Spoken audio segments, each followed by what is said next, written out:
Welcome to JonGetsGames. Today, I'm going to talk about Bang the Dice game. This is a light push-your-luck game with some hidden roll mechanics. First, I'll tell you how to play the game, and then I'll tell you what I think. Alright, so how do we play Bang the Dice game? The first thing to note is that this is a hidden roll game. There are 4 different roll types. All these cards will get shuffled up and dealt out to the players at the beginning of the game, who will play differently based off of the rolls because they have different victory conditions.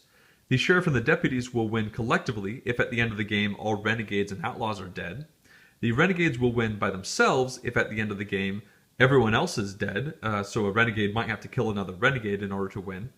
And the outlaws win collectively if at the end of the game the sheriff is dead, and as long as there is not one character left who happens to be a renegade, because in that case the renegade will be the winner. In an 8-player game you'll use all these rolls. With less players, according to the rulebook, you'll take specific rolls out.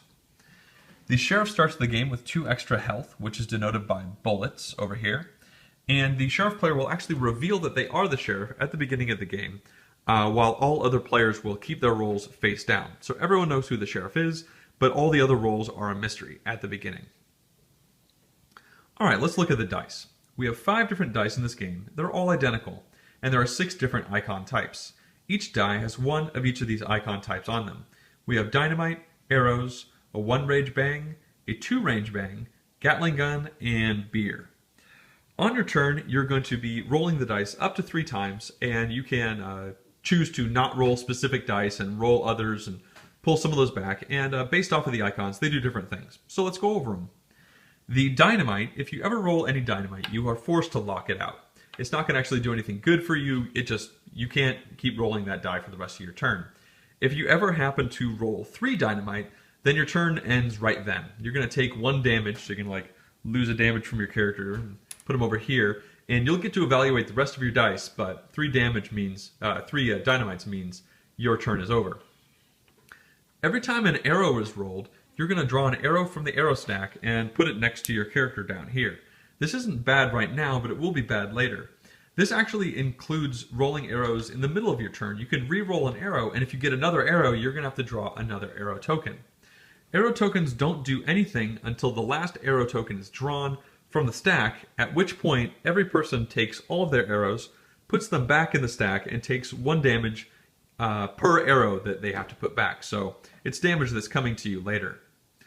The 1-range bang will do 1 damage to the person immediately to your left or to your right. And the 2-range bang will do 1 damage immediately to the person 2 to your left and 2 to your right. You can split these up however you like. The Gatling gun only works if you have at least 3 of these symbol shown up on your die. So 3 dice with the Gatling gun symbol. At this point, you can do 1 damage to every single opponent, and you also get the bonus of taking all arrows that are in front of you and discarding them back to the pile without taking any damage. So that's really quite nice. The last icon is the mug of beer. For each mug of beer, you can heal 1 damage from somebody. You can heal it from yourself or from someone else, but you're never able to go over your maximum amount of health. So I'm going to do a quick little demonstration hand to show how this actually works. So you roll the dice out, and well, isn't this funny? In this case, I would actually immediately have my turn end. I've rolled 3 dynamite. I will lose 1 life from over here. I will take an arrow from the bank, and then I could heal up 1 damage. In this case, I would probably heal up that 1 damage that I just taken. I put it back over here on my character. Let's do another fake hand, one that might last a little bit longer. We roll this out, and it's a little closer. We've got 2 dynamite, so I'm a little close. They're both locked over here. And now I have this other options here. At this point, I might just want to end my turn anyway because I'm afraid of rolling another dynamite.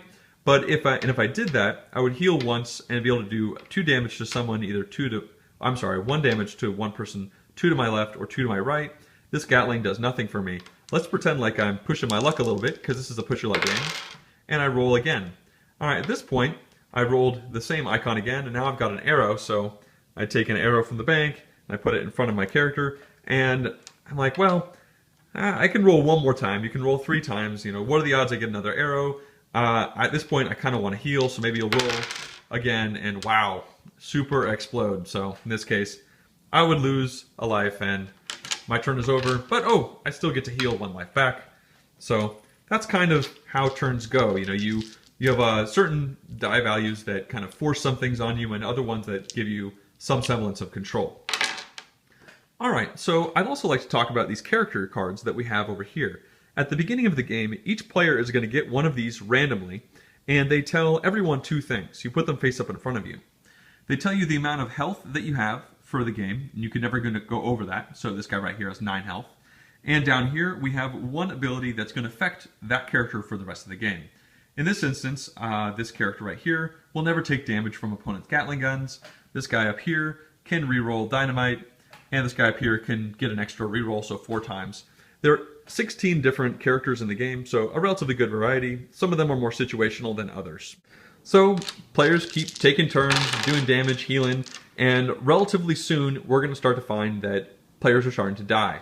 You die when you lose your last bullet, you go down to 0 health. At that point you are knocked out of the game, but you have not necessarily lost the game. And once a certain type of people have died, there are 2 different cases, then the game's going to end. The first situation is if the sheriff ever dies, then the game ends. The second situation is if all the outlaws and renegades are dead, then the game ends. In both of these cases, the game is over, and you go off of what I mentioned earlier in the video to figure out who won, and then everyone from that respective group, obviously minus the renegades who always win by themselves, will win. So you can win if you are dead. You could be a deputy who was killed on the very first turn of the game, but if all the renegades and outlaws are dead at the end of the game, you still win. You might never even roll the dice. Another goofy thing is that the sheriff might have killed a deputy, because the sheriff might have thought that deputy was an outlaw.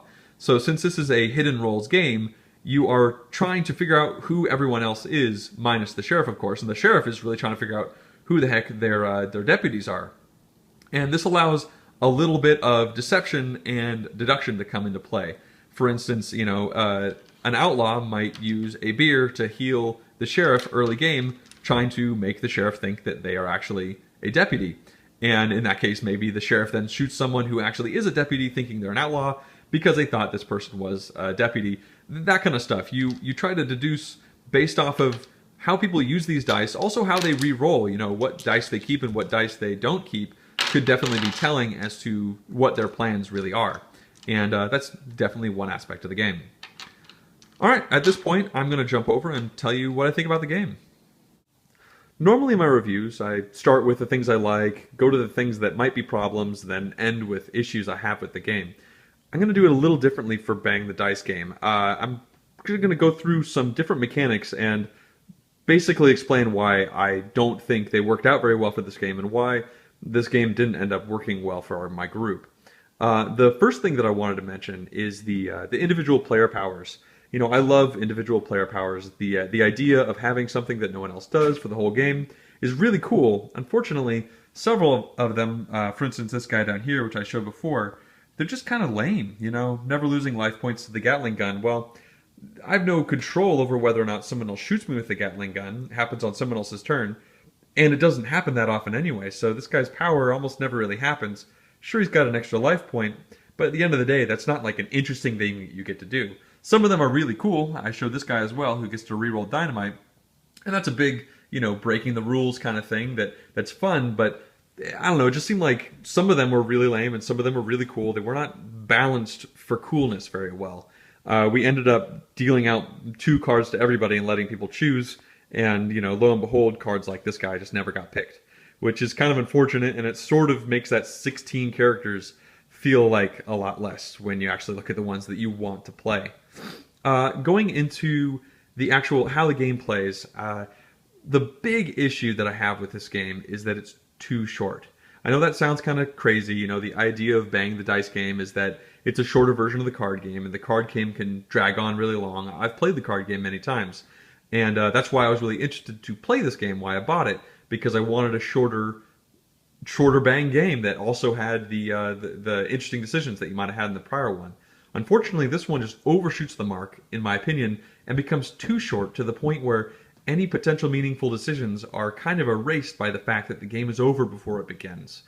We've had, in my going over the rules you saw, I rolled the dice and I got 3 dynamite, and that was kind of just the end of my turn, and I didn't plan for that to happen when I was doing the rules, but that kind of thing happens, maybe not all the time, but often enough to be pretty underwhelming, especially for the people who rolled that. I mean, you might roll it and everyone around the table goes, ha ha ha, but once that happens the third time in a game, or the third time in a couple plays, because these games are so quick, I don't know. It just loses that appeal and just more feels like, I don't know, you lost a turn because of the luck of the die. You didn't even push your luck into it. It was your first roll, and boom, you don't have your turn.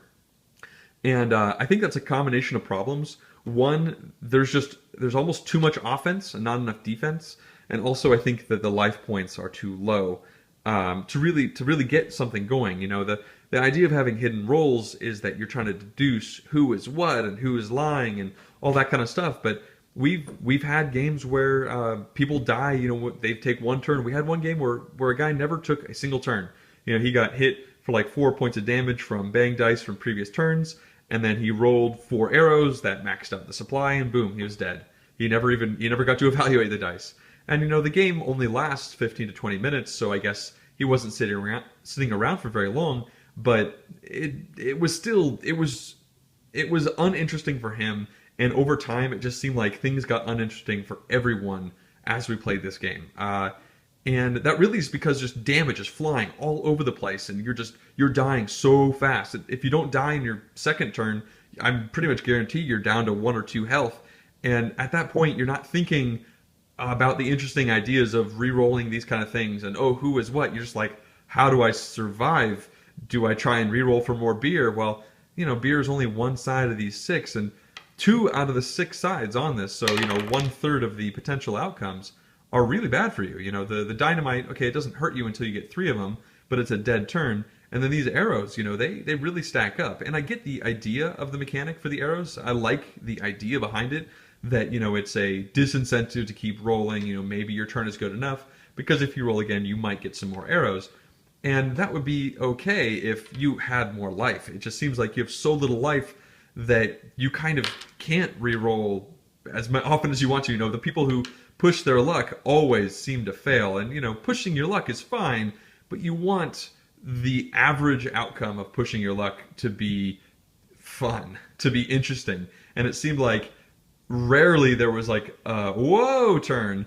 The average turn was kind of dull, and then every now and then there was just complete null turns, which kind of left everyone cold. So I really like the idea of the arrows, but there's just too much penalization going on. And then, we have, 2/3 of the dice doing damage to everyone else, which, I also understand from a design aesthetic. Maybe banging the card game didn't do enough damage. It was too hard to get bang cards going. In this one, it seems it's just once again on the opposite side. You're just throwing damage all over the place. You're hurting yourself. You rolled arrows on yourself, and you're throwing damage right and left. And, you don't have enough time before people die and the game is over to really figure out who is what. The idea is, oh, you're contemplating, how are they re-rolling? Oh, how do they give, the healing die to who and what? And, trying to get into their head and see who's lying and who is which, and that just never actually happens. Unfortunately, what usually seemed to happen is just everyone just played selfishly. Like, no one was even like going for teams anymore, trying to figure out who was on their team, because they were so close to dead so fast that it was all about self-preservation, because that was the best way to hypothetically win in that setting, which is really unfortunate, I feel. I've thought about maybe playing the game where I double the hit points of the people, and maybe I will get to that at some point. Unfortunately, at this point, my entire game group has played this, and my entire game group has been underwhelmed, and it's actually going to become a hard sell to even try and play a variant where we have more health, to try and actually get some of the promised mechanics that are in the game to actually show themselves, which they just haven't for our games. I've only played the game a couple times, but some of this perspective is coming from some of my friends who played my version of the game when I wasn't there, and they all just always said the same thing. I haven't talked to a single person who has played my copy of the game, with or without me, who enjoyed it. Which, at the end of the day, there really is not much getting around that for my group. So it has fallen really flat for us. I kind of wanted to provide a counterpoint to the glowing reviews that I've seen on the internet for this game. I'm not saying that those reviewers were incorrect. I'm just saying, this game does actually kind of appear flawed for us. It did not provide what we were hoping it would. And I'm pretty bummed about it. But anyway, I hope that you enjoyed my review. Please let me know if you have any questions or comments, and I'll see you next time.